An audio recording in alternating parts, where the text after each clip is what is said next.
2 Ağustos'ta Türkmenistan'a gitmek için İstanbul hava menziline gelen Türkmenistanlıların protest etmeklerinin asıl sebebi gündüz saatlarında Türkmenistan'ın avia kampanyasının bilet satıcısı dinice şol yerde duran 1000'den goýrak adamdan 10 sansına uçur biletini satıp kalan adamlara satmandığı bolup durýar.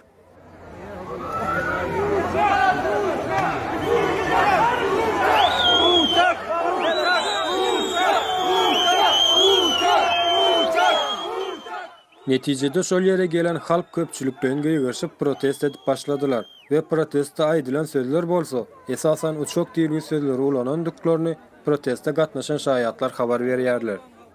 Türkmenistanlıların bu hareketlerine karşı çıkan hava menzilinin işgärleri uçak gerek bolsa konsulluğunuza yüz tutun diýipdirler ve şondan soň protestçiler köpçülük bolup konsul diýip gıygırmana başlapdyrlar. Emma konsul işgärlerinin bir kısansy otoglaryndan çykman otýurlar diýip gözleri bilen gören şaýatlar gürrüň berdiler.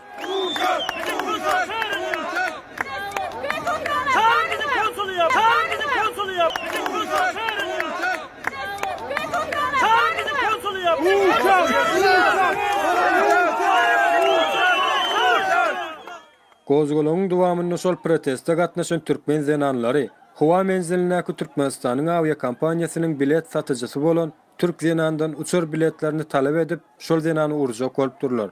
Türk zenany bolsa o yerden gaçyp polisiýanyň ýanyna gidipdir we Türk polisleri bolsa şol Türk zenany şo yerden gaçyrdy diýip gozgolana gatnaşyjylar habar berýärler. Aýtmaklaryna görä aýyň 2-sindäki bolan charter uçuşda köp kişi uçur biletlerini yurt içinden alandyklaryny we olaryň hem %90 götürme Ahal vilayatynyň we Aşgabat şäheriniň ýaşaýjylarydy aýdylýar. Awşam saat 10'da gitmeli uçur gece saat 1'dan soň uçandygyny. Munyň sebäbi bolsa, uçurdaky boş galan ýerlerine İstanbuldaky Türkmen konsullugy Türkmenistana gitmek üçin adyn ýazdyranlary almakçy bolup, garaşan bolup biler. Çünkü hava menzilinde 10 sany adama bilet satyldy. Galanlaryna hiç bilet satylmady. Konsul işgärleri we bilet satyjy gece saatlarında köpçülük gidişen wagty bilet satyp başlar diýilen pikirdediler. Emma gece saatlarında da hava menziline bilet satylşyga garaşyp duranlaryň sany 600'den geçýärdi.